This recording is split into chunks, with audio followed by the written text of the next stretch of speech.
Welcome to our all-district conversation, Black Staff Voices, the State of Our Democracy. I'm Dr. Jeffrey Ann Wilder, Executive Director of Diversity, Equity, and Inclusion at Shaker Schools. Earlier this week, I had the distinct pleasure of moderating a discussion with a wonderful group of Shaker students. And today, we'll be facilitating a similar conversation with district staff about the recent events at the Capitol and continuing the discussion about American democracy. Before we begin, I would like to introduce our superintendent, Dr. David Glasner, who will share a message about the importance of this all-staff conversation. And from there, we will hear from Dr. Marla Robinson, our Chief Academic Officer, and then Mr. Jeff Grossi, our Chief Operating Officer. Welcome, Dr. Glasner, Dr. Robinson, and Chief Grossi. Good morning, Shaker staff and faculty. I am Dr. David Glasner, Superintendent of Shaker Heights Schools.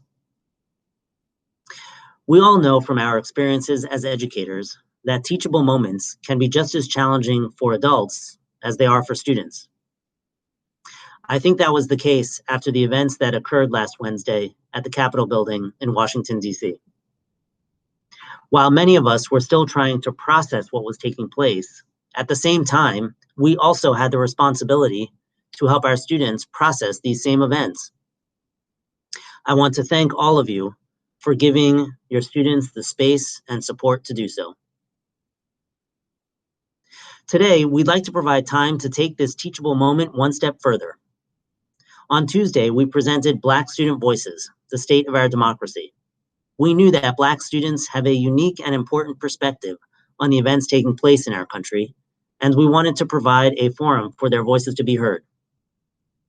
We also know that the same is true for our Black faculty and staff. So this morning, we present Black Staff Voices, the State of Our Democracy, as a follow-up to Tuesday's event. I hope that this important discussion among our colleagues helps all of us to reflect on how we see the world, each other, and our students. I also hope that it gets us one step closer to achieving our goal of educational equity. Thank you very much for your attention, and I hope you enjoy this special presentation. Dear Shaker faculty and staff, the Shaker School District has always supported diversity of thought, and that will likely never change. It is part of who we are. It is also part of why we are here today. As the district's Chief Academic Officer, I have to say that regardless of your role, you are an integral member of the team and an important part of our work to educate and nurture the students of Shaker Heights. Today's session focuses on some of your peers as we make space for the voices of historically marginalized and underrepresented groups. It is our hope that today's workshop leads to greater understanding and collaboration among us as adults hired to educate the students of Shaker Heights. Thank you for your attention to this important content. I'd like to introduce to our district today's panelists. First, we have Dr. Nicole Patterson, who is a fourth grade teacher at Boulevard and also a co-advisor for Max Sister Scholars. Mr. Adrian Lewis, a third grade teacher at Fernway. Mr. Nathaniel Reese, District Max Scholars Coordinator. Mr. Derek White, third grade teacher at Mercer. Ms. Kenya Guest, who's a second grade teacher at Onaway. Mrs. Tracy Williams, who is an administrative extraordinaire at our high school and also the co-advisor of Max Sister Scholars. And last but not least, Mrs. Shanice Jackson Nade, who is our district registrar and hearing officer. So panelists, thank you so much for joining us for this conversation today. I really want to take a moment to talk about how important it was for us as a district to not only lift up Black voices, but also the Black voices of our students, but also to lift up and amplify the voices of our Black staff. There were a lot of questions around why are we hosting a conversation with just Black students and just Black staff? And before we jump into the panel and have you all start sharing your perspectives, I want to lift up the importance of normalizing all Black spaces in the same way that all white spaces and all white voices are normalized here in the district. It is very important that we interrupt the silence that some folks may feel and create a safe space for debriefing, sharing perspectives, and talking about where we are and how we're feeling. So with that, the first question is to ask our panelists to check in. There's a lot that's happened over the past week or so. It's been one heck of a 2021. And I just want to ask each of our panelists to start with a check-in.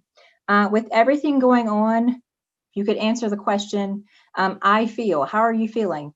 One, that we must talk about everything that's occurred over the past week.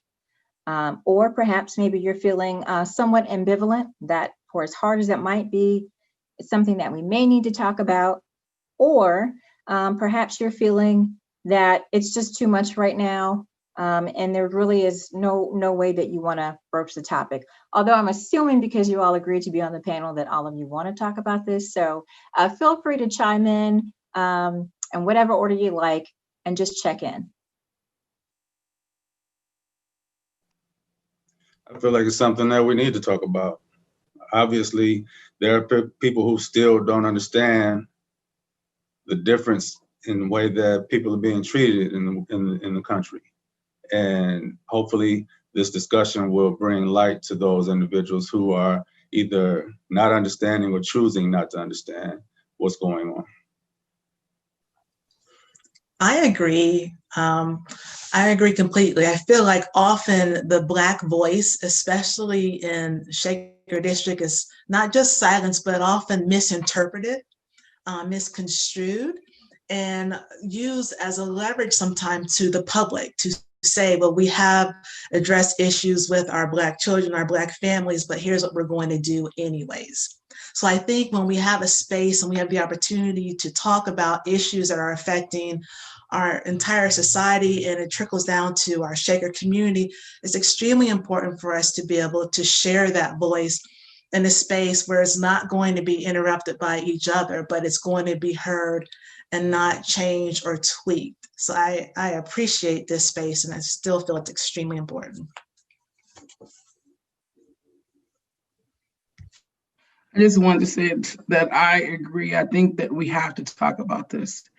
It's very important also for us to reaffirm some of the things that we all have been feeling collectively and personally, and the only way you can do that is to amplify our voices in a space that is safe. It's just another opportunity to, have a real conversation, authentic, organic conversation about what's going on from our perspective. I agree. Oh, sorry. Go ahead, Tracy. Mm-hmm. I agree that we have to have these conversations and that they're long overdue, and that we have to come together to both process what happened last week, but as well as we also have to move to a space of collective action. We have to move past debating white supremacy, and we have to move towards dismantling white supremacy, which was at the core of what we saw happen in the nation's capital last week. And I feel like within our district, I think Dr. Patterson said it, Black voices and Black teachers and Black students get leveraged in certain ways that then allow certain systemic things to sometimes keep going. But we need to really work on moving past the debate part into the action part.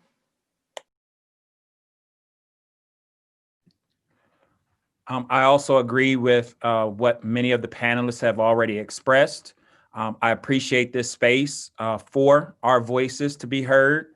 I think it was something that was long overdue.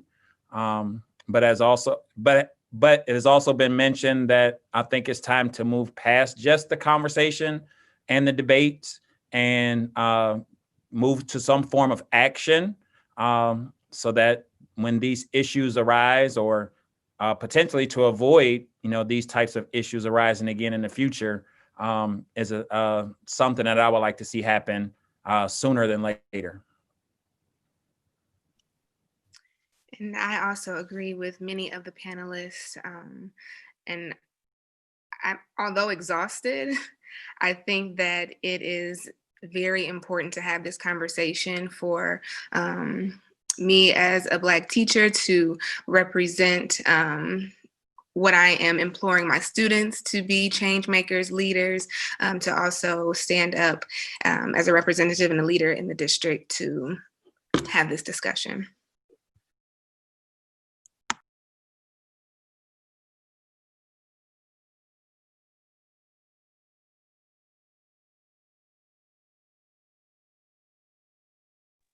I make sure everyone had a chance to chime in there. And I really love what you all started with.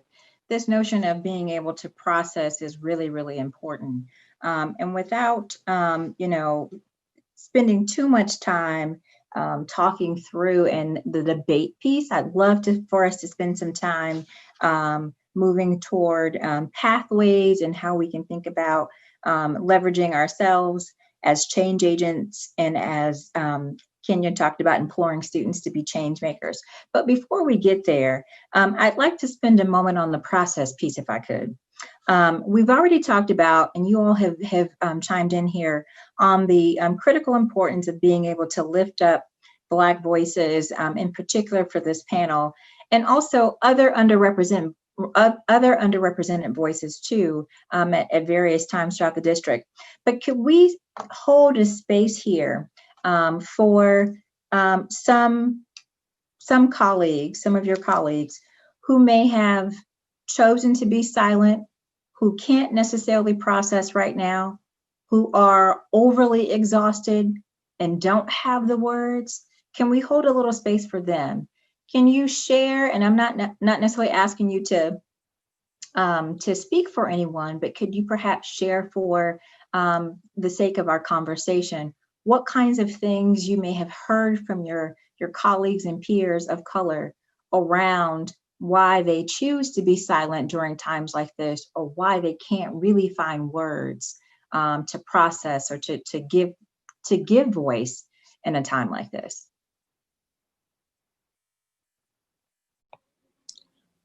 I think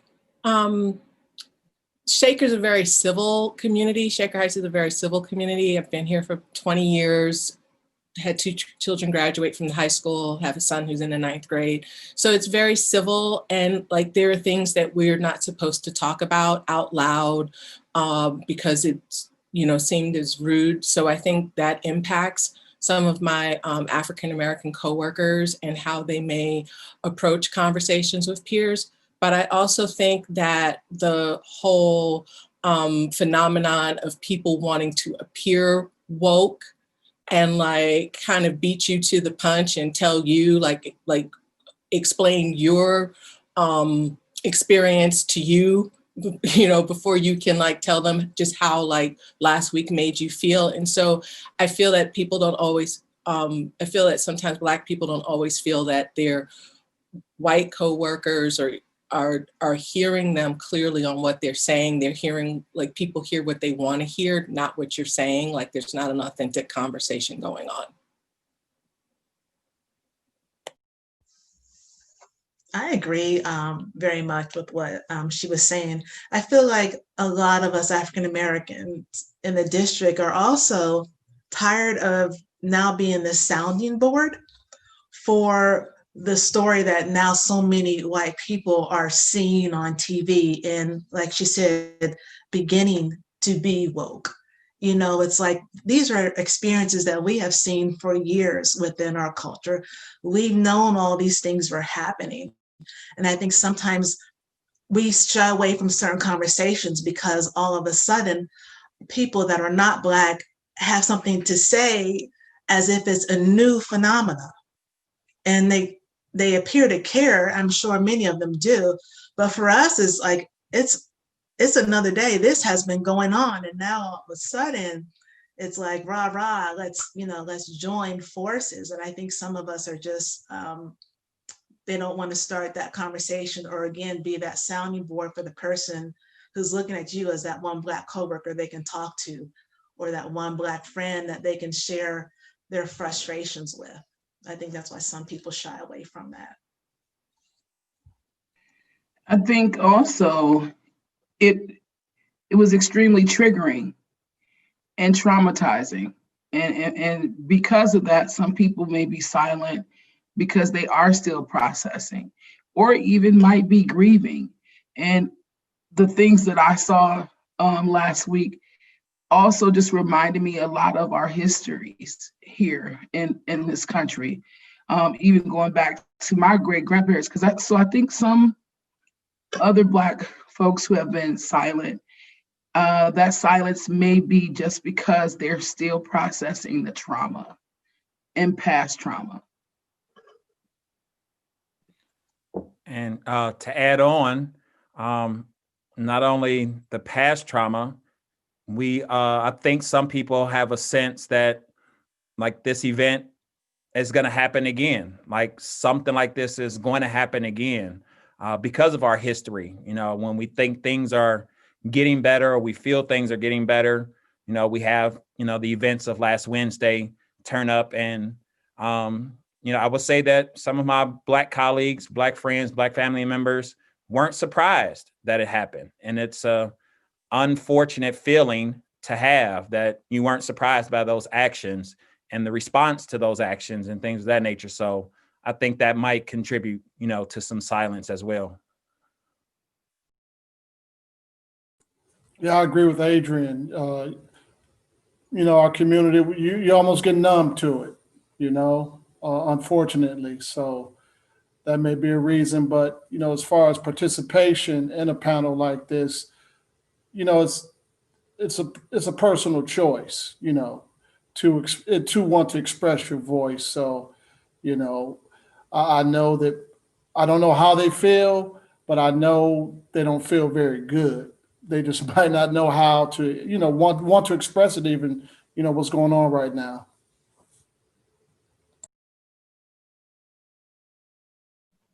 Mr. White, you're raising an excellent point about, you know, choosing silence as an option.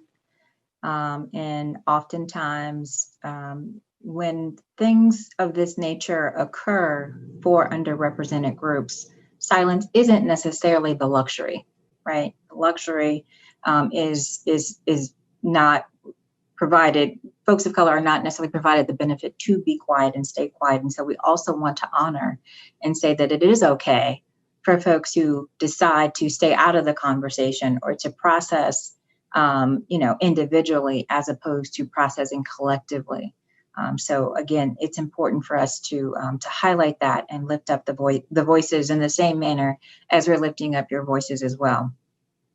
So we know, suffice it to say that that folks on this panel and probably many folks in this nation have been impacted in some way, shape, or form by what happened last week at the Capitol and what continues to happen as a result of the fallout of that.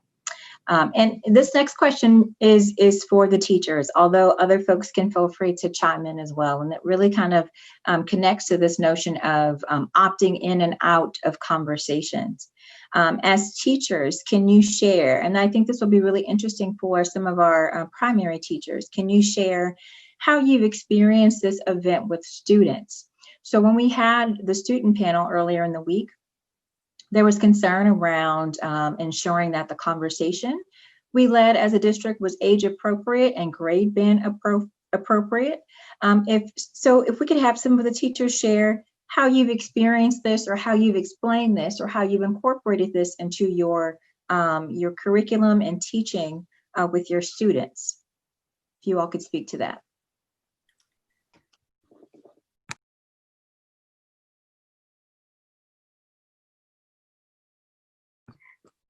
I would like to share. It's one of the reasons why I really was excited to be invited to this panel. The discussion that I had with my class yesterday, it was really rich, and it at first was uncomfortable for me as the teacher, knowing that there are families in the living rooms with my students who could be nitpicking at everything that we discuss as a Black woman. And I made that known that, you know, this could be a little uncomfortable for us, and my students agreed. But also we were able to unpack some misconceptions and some implications that students are thinking, but we don't have the space to really get deep into. So we use the resource Woke Kindergarten. And it was wonderful. I got to choose which photos to choose. So if you're not familiar, it was a YouTube video with 2 different pictures of Black Lives Matters protests and the insurrection at the Capitol building. And it was just a, what do you see? What do you notice? Spot the difference. And so I was grateful for that because it allowed the students to really dig in, as opposed to me having to do a lot of the talking. I was really just able to facilitate and guide and help them think about their thinking. So that was amazing. And even parents jumped in and said, you know, that was really great how that discussion unfolded, because some students are never afforded the opportunity to talk about what they see. And there were conversations there was a Black teen on a bike, and there were 5 police officers kind of attacking him in the picture. And then there were 3 white males standing on a police car in front of the Capitol building. And students went directly to, I said, what do you see? What do you notice? There is a man who's probably a criminal because the police are attacking him. And, you know, I said, well, how do you know? What makes you think that? Well, because the police are attacking him. And then I had to change the question to, which picture looks like someone is breaking the law? And that really opened up some different types of thinking to the students. And they're like, well, that looks like a police car, so they're probably breaking the law. This person's just riding the bike. Why are the policemen attacking them? So we really got into that conversation. And I was grateful that I was there just as a facilitator and didn't really have to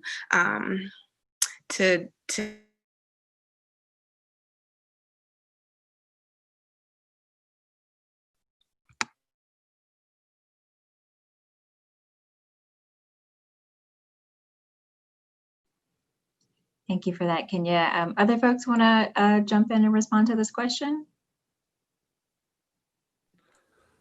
Sure. You know, over my, I think 26 years of teaching experience, my general approach has been to kind of remain neutral in situations that are racially or politically charged. And then, you know, I just provide a space if kids want to say something or ask a question, that I'll give them that space to express themselves. And generally, I just try to stick to the facts, okay, without inserting any of my opinions. So as with the case of the insurrection at the Capitol last week, you know, I just kind of tried to stick to the facts. You know, how were the people feeling, or why were they doing this, or, you know, things of that nature. And then just let the students have their space. You know, if they don't want to talk about it, you know, just let them go into a breakout room virtually, or, you know, when I'm in class, you know, you can go to the reading corner or whatever you want. So I don't force a conversation on anybody. And then I just, you know, try to keep my personal thoughts and my personal feelings out, which is hard for me because I'm a very emotional person. And so it's a bit of a challenge. And even with 26 years of experience, I still find myself very anxious having that conversation with my students, you know, what was yesterday. So I agree with Kenya and Adrian, especially when he said that feeling of anxiousness. I know last week when it occurred, you know, the actual next day at school, I was saying to myself, because it was so overwhelming and so just, you know, emotional, I was like, I hope none of my kids talk about this today or ask me about it. You know, I'll be frank, you know, because I'm like, but they're 8, 9-year-olds, okay? So actually the next day they didn't say anything, because they're 8, 9-year-old kids. They're not really too concerned about, politics and what's going on. They worry about what they have, the play date and, that kind of stuff. So I was initially glad no one asked that next day. But then after I got a chance to come down and process it, I said, well, I'm going to have to revisit this with my kids at some point. So it was kind of nice that the district chose to actually have us, set aside a time to speak on it some days later. So as a result, we had, a good conversation, about it. We talked about, I asked any questions that they had about it and how did they feel. We used a mood meter here at Mercer, so we always talk about our feelings every day. So it was easy for them to say how that situation, how did they feel as a result of it. And we have to give them a lot more credit than we think, because being a primary teacher, how much can they handle? What should they know about? That's tough. So, but you would be surprised as a result of this conversation. I was surprised at how much they knew already, the background knowledge, and then how they were able to express themselves as well. So for me, it was positive. And like Adrian said, I kept my feelings out of it. I let them have the floor. They expressed themselves. And I just kind of, like Kenya, just facilitated the entire discussion. Well, I teach fourth grade, so it was a little different. We're kind of that intermediate band, and what we normally do every morning is have a check-in to do attendance and a sound check. Usually we have a writing prompt following that where I get articles from newsela.com. So I had already prepared going to newsela.com or Newsela, however people pronounce it, to find an article that was addressing that. And I found one. And instead of the words, I thought I would just use the images like Kenya was doing. So I had the images prepared on like a blank Google Doc. But before I showed them that, we did the check-in and I just asked, how are you all doing? Would anybody like to check in, how they're feeling? And about third person in, somebody said, did you see what happened yesterday? And let me just tell you, my class, we talk a lot. They probably get it from me because I talk a lot, but race is often a theme and gender throughout my teaching. So once one person mentioned it, it was just flowing. And it did feel good to be the facilitator. And what was a check-in ended up being almost a 45-minute lesson. And my students just started bringing up questions saying, well, why was this happening? And then in the chat box, somebody else would answer them. So there was a lot of discussion going back and forth between them. And I would just say, oh, look, someone answered that in the chat box. Somebody else said that. And then maybe after 4 or 5 exchanges with each other, with the children, I started posing questions to them. Why do you think people were able to get so far into a building of this nature and what it represents for our country? How do you think they were able to go past the police, past the utmost security that you would see in Washington, D.C. buildings? What do you think had to have happened? So when I asked them those questions, 2 or 3 students started chiming in the chat box like they had help. And so from there, I'm like, well, who do you think was helping them? And it started to, turn into the situation. They could see there were cops that might have been supporting some of the protesters. They started to make the connections that you could only go so far without having help from inside.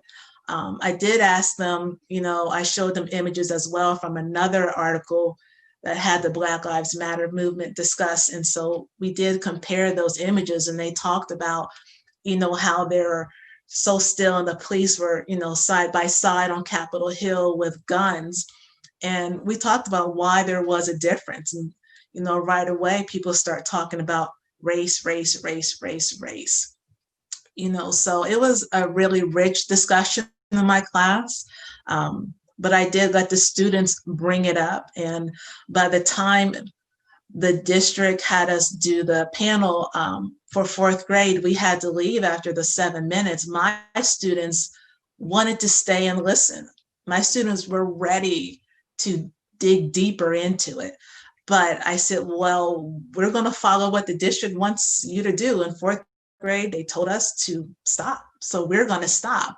And so when we stopped the video and I said, okay, let's have a discussion, they all looked at me, including my learning partner, were like, well, we talk about this every day, Dr. P. I mean, it was one of those things where I said to my class, like, I think we're good, because it's an ongoing conversation in our classroom. And so when the district brought it to light, it was nice to see that the district is getting on board, I guess, is how I want to put it, with having these hard conversations. But my children definitely welcomed it and brought it up themselves. And like I said, by the time we had to do the discussion afterwards, I think they were kind of tapped out. They were kind of like, okay, what else do you want us to say? So I appreciated that time, but we did want to see the rest of it. They were itching to see what else does it say. I said, well, you can go back to the site and watch the rest if you feel you want to. But we followed directions. Taught 6th grade for 20 years here in Shaker, and with my students, 6th graders, we had conversations about what was happening in the world every single week. And I'm glad that Mr. White mentioned these kids. People don't give them credit for what they understand and how they can articulate what they're feeling. And I felt it was important for them to have that space to speak about what was going on, because so many adults don't allow them to, or don't give them that space. So actually, when we're finished here, Ms. Williams and I are going to be having a conversation about what happened last week with students with Team Fortitude at the IC, as well as other students. And I'm going to be discussing this with my 9th grade crew. So just because of my schedule today and wanting to be a part of this opportunity, I didn't get a chance to speak with them today, but that conversation is definitely going to happen. I think that's really important. We do need to move toward, away from the one-off model where you have a discussion and you just kind of walk away from it, from this cyclical and even iterative nature of discussions where you return to things and revisit things, and think about the progression of feelings, perspectives, and think about how talk becomes that pathway toward action. So I kudos to you all for engaging in the discussions. And it sounds like whether or not it was prompted by the district or not, if it was happening before, I do think that's really, really important modeling for our community. And the next question I have, moves us from talk to action. And so as we watch the continued fallout of the Capitol violence, and we all know that we're shifting to a new administration next week, what do we need to do as a nation to get to that action part? So to move away from the debate and center more toward the action. What needs to happen? What does action look like for us as a district? How do we unify and move forward?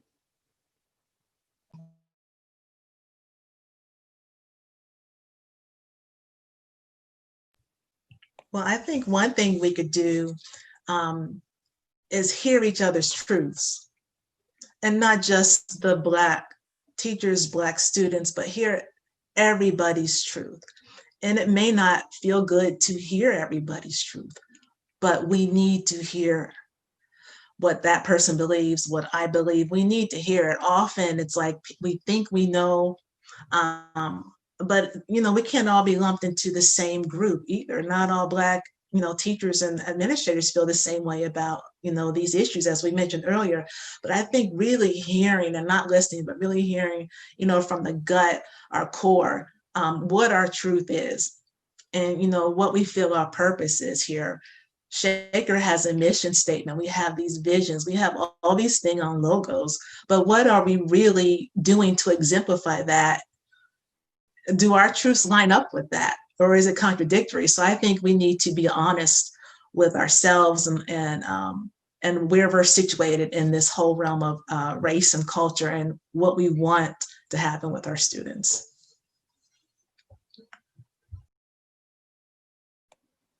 I agree. I think we, we talk about the district has this like high motto for like what students are supposed to leave here with, and we do try. We try to hit it, but sometimes we fall short, and people will give you, well, that's how it's always been, and I have to get through this content, or I have to send this email, or we have to check these boxes. But it's really important for each and every one of us to examine the ways that we're complicit in other people's oppression, and try to strip out, or at least be honest with ourselves about the things that we do that are anti-Black or sexist or homophobic or xenophobic, and then try, as we're working on ourselves, to also work on the collective good. We're coming up on Dr. King's,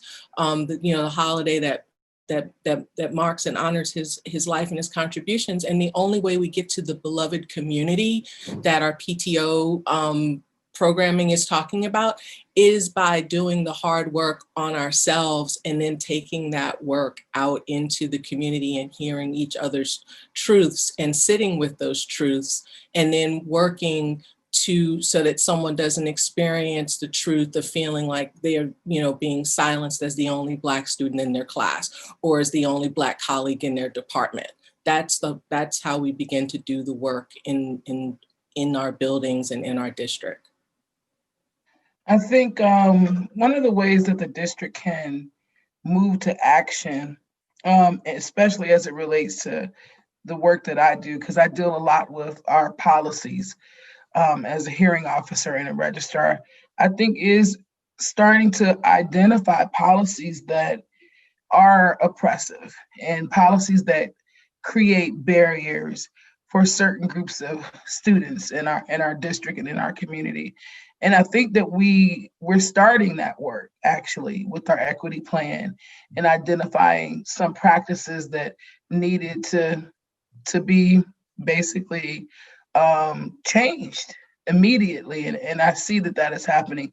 I think if we continue on that path, that's a good place to be as far as moving from discussion to action, really starting to identify things that need to change and immediately changing them and putting actions towards remedying some of the things that are oppressive or unfair or unequitable for certain students.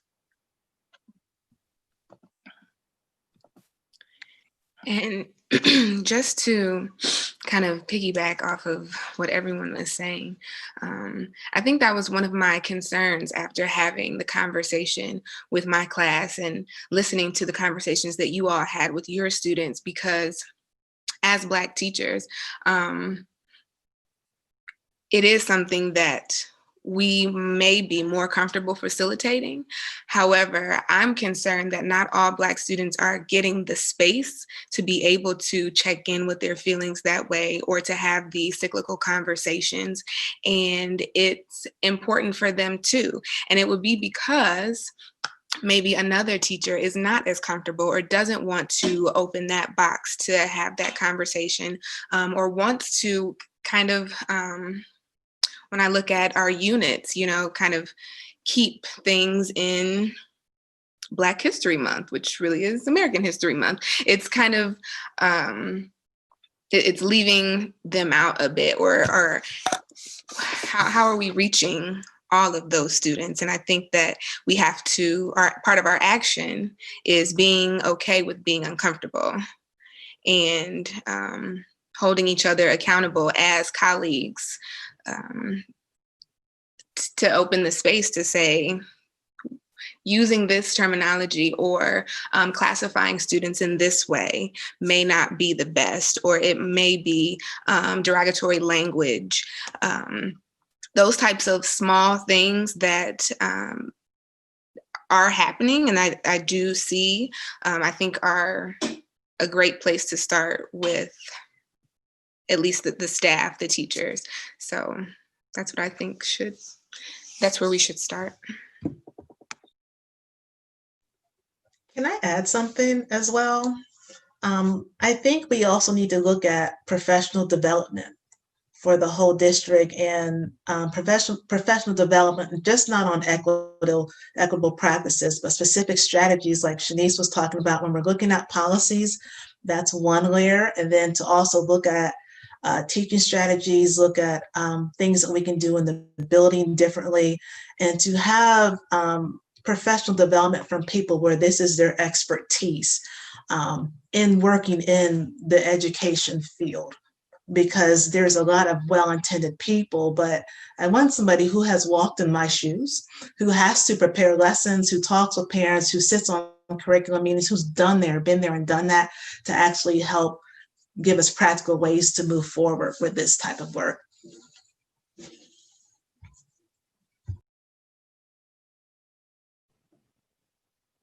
Well, I think we've had such a really, you guys have talked about rich conversations you've had in your classrooms. I think the conversation we've had thus far has been very, very rich. And we are, believe it or not, almost at our time. So got one final question before we close up and wrap up our discussion. And some of you have already mentioned this. So I think this is a great way to kind of tee up our ending. And I would be remiss in my role if I did not talk about our strategic plan being focused on educational equity. But as you all know, we've embarked upon a new strategic plan that focuses specifically on educational equity and also on Black excellence. And I know that you all probably have not combed through the strategic plan in the same way that perhaps I have, but can you share one area related to educational equity that you would like to see us as a district work on sooner rather than later? So what one particular area do you think is vitally important to our work as a community, particularly given everything that we've been through over the past week?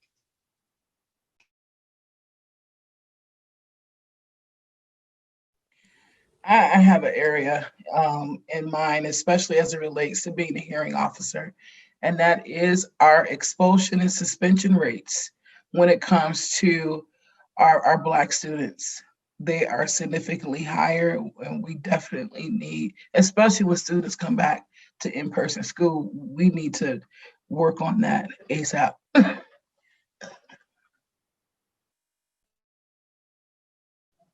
would like to add that the hiring practices, I'd like to see our staff, especially in the classroom, more reflective of the student body.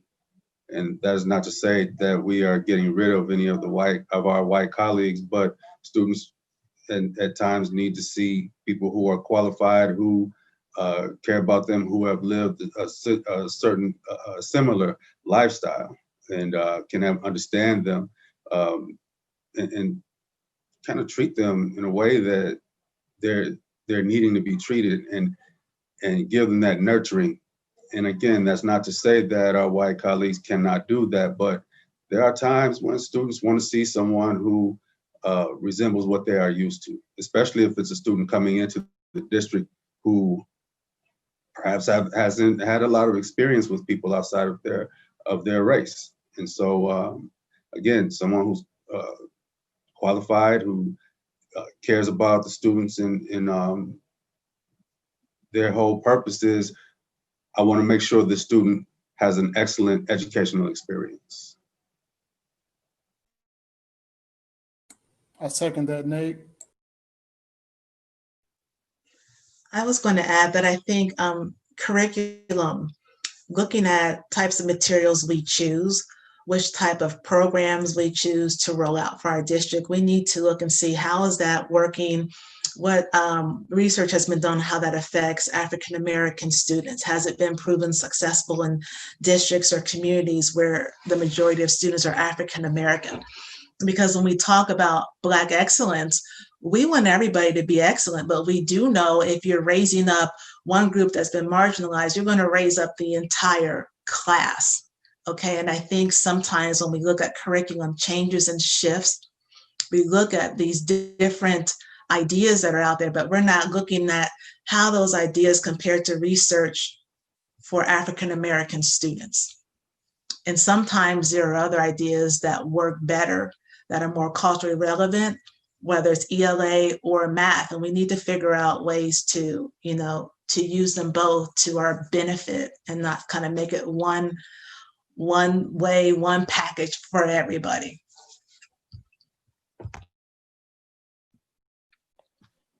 I'd like to see us do some really robust, like, professional development around cultural competency issues, and that goes for like all staff, because interacting with students and their parents and their guardians, there are just a lot of things that get lost in communication sometime, and I think that people don't know what they don't know about other cultures, and how what you say or a look or a gesture can convey disrespect or disregard, or that you don't care. And so I think that sometimes some of us, can need some, just a little help with that, on facilitating difficult conversations. Some people are better at that than others. So I think it would be great for people to get some training with that.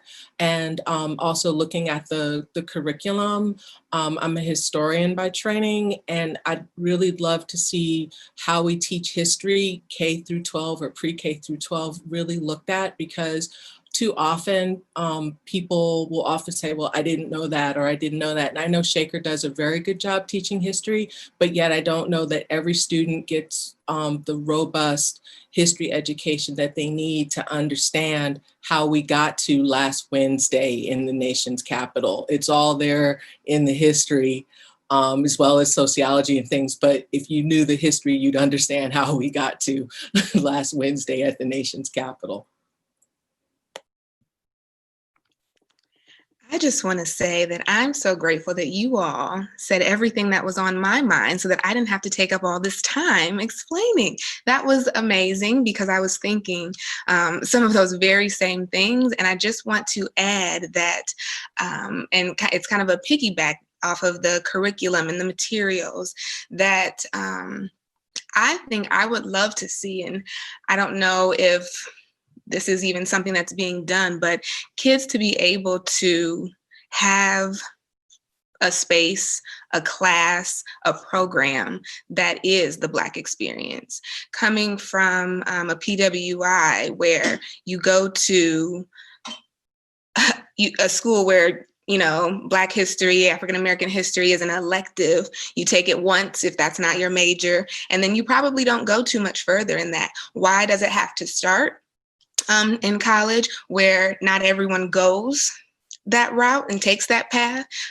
For Black students to be able to see what they could be, examples of different paths that others have taken, and then be able to have space for themselves. And anyone can take the class, but also I think, as Dr. Patterson said, you raise one group, you raise everybody. The whole class moves up and is enriched. And so, can we have the Black experience?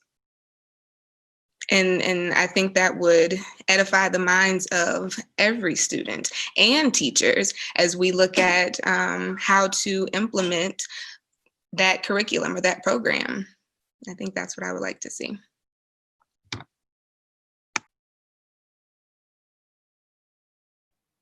Those are all really, really great suggestions. And believe it or not, all of those pieces that you all set forth are part of our strategic plan. So stay tuned as we continue about the work of educational equity in the district.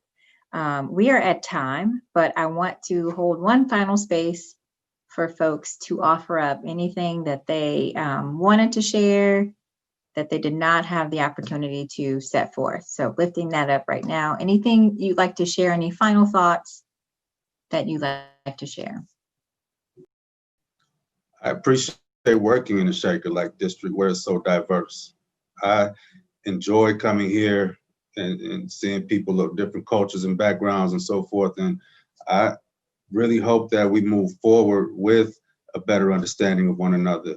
I'm tired of having a conversation with my sons about why they can't do certain things that other races can do because of their skin color. So I just hope that the district continues to move forward. Shaker is always on the forefront of doing things big and being in the forefront of things that are everybody else is way behind on trying to accomplish. So I just want to see the district continue to do that. I also would like just to say that I appreciate the opportunity to have a platform like this to share what we're thinking. And I want to leave you all with the quote from James Baldwin. Not everything that is faced can be changed, but nothing can be changed until it is faced. And I think that's what we're doing.